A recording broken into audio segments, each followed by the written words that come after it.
comment convaincre nos actionnaires que l'entreprise doit orienter sa stratégie en faveur de la limitation de l'empreinte environnementale, voire en faire des alliés pour qu'ils poussent dans ce sens, puisque, alors, je vais être brutal dans mes propos, mais notre direction financière est totalement inféodée à la vision des analystes et des actionnaires. Et nous, en tant que salariés et représentants des salariés, les salariés d'Orange détiennent 8% à peu près du capital de l'entreprise. Et donc, on a la possibilité d'émettre des résolutions en AG. Si on arrive à être assez malin pour en émettre quelques-unes qui peuvent attirer l'intérêt d'autres actionnaires que nous, on peut contribuer aussi à engager la révolution culturelle. Disons-le comme ça. Alors, les actionnaires d'une entreprise, en général, ils ont une religion qui est le résultat. Parce que assez rares sont les actionnaires qui considèrent qu'ils sont des actionnaires citoyens, y compris les actionnaires salariés, pour être un peu désagréable, et qui pensent que leur premier mandat, c'est de faire en sorte que l'entreprise limite ses émissions, et que si ça va avec une baisse continue de la valeur de l'action, c'est pas grave. Voilà, les gens qui pensent ça sont quand même assez rares. Alors, comment convaincre les actionnaires? Eh ben, ma réponse va peut-être vous faire sauter en l'air. Je pense qu'il ne faut pas chercher à les convaincre, il faut convaincre la puissance publique. La puissance publique, un jour, va vous dire que ça, vous n'avez plus le droit de le faire, et puis la valeur de l'action sera ce qu'elle sera. Voilà.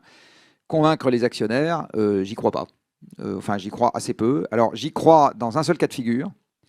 J'y crois quand l'actionnaire... Alors, je suis désolé, je vais faire l'apologie de l'économie de rentier du 19e siècle, mais l'expérience de Carbone 4, c'est que c'est plus facile globalement de convaincre l'actionnaire quand l'actionnaire est le propriétaire de l'entreprise, et que de passer par des rendements qui transitoirement se cassent la gueule, c'est-à-dire de passer de 10% de résultats à 2% de résultats, si l'entreprise n'est pas opéable, si l'entreprise n'est pas transmissible, et s'il doit faire ça pendant 10 ans et que c'est le prix à payer pour survivre et se mettre dans une trajectoire qui est compatible, il le fera.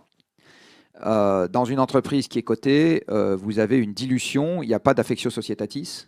Les gens arbitrent, alors pas les actionnaires salariés, mais tous les autres.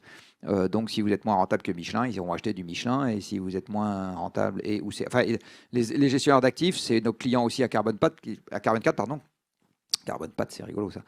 On a aussi des clients qui sont des gestionnaires d'actifs, puisque nous avons monté il y a maintenant 4 ans une entreprise qui fournit de la donnée au monde financier, qui s'appelle Carbone for Finance.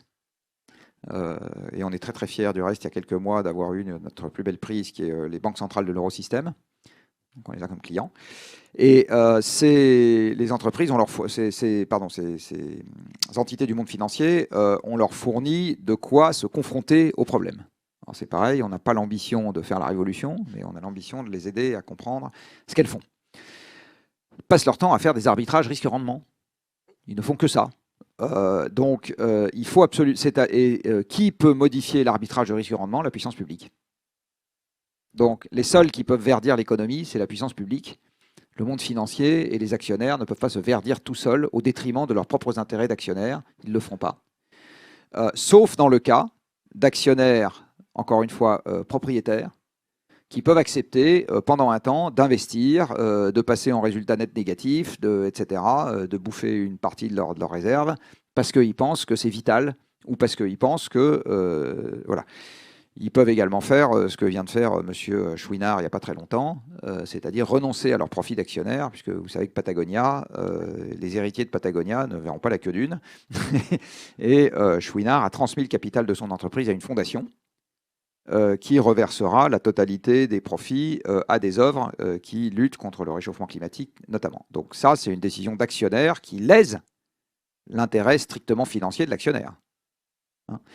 Voilà. Mais pour ça, alors je ne suis pas en train de dire, dès que vous avez une personne physique, donc le moindre propriétaire d'hôtel-restaurant qui est actionnaire de son entreprise va faire tout ce qu'il peut pour diminuer le résultat de son entreprise au profit du climat. Non, je ne suis pas en train de vous dire ça.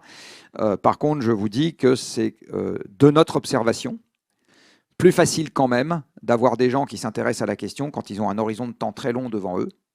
Et ça concerne préférentiellement les sociétés qui n'ont pas un gros flottant et qui n'ont pas l'essentiel de leur actionnariat détenu par des fonds d'investissement. Je ne sais pas comment se répartit l'actionnariat d'Orange. Notre premier actionnaire, c'est l'État, avec à peu près 23%. Le deuxième, c'est nous, les salariés. Le troisième, c'est BlackRock. D'accord. Et le reste, c'est du flottant. D'accord. Donc Tout venant, dont vous êtes des dans fonds de une pension vous canadiens. êtes quand même dans une situation intermédiaire puisque vous avez quand même un tiers du capital qui est sécurisé. Bon, mais l'État n'a aucune envie de diminuer la valeur des actions d'Orange. Ça, c'est absolument certain. Donc voilà, donc convaincre les actionnaires, c'est compliqué.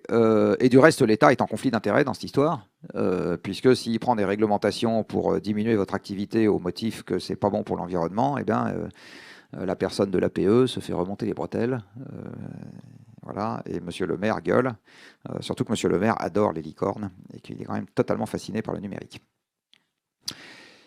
Donc j'espère qu'il va faire des pulls roulés connectés.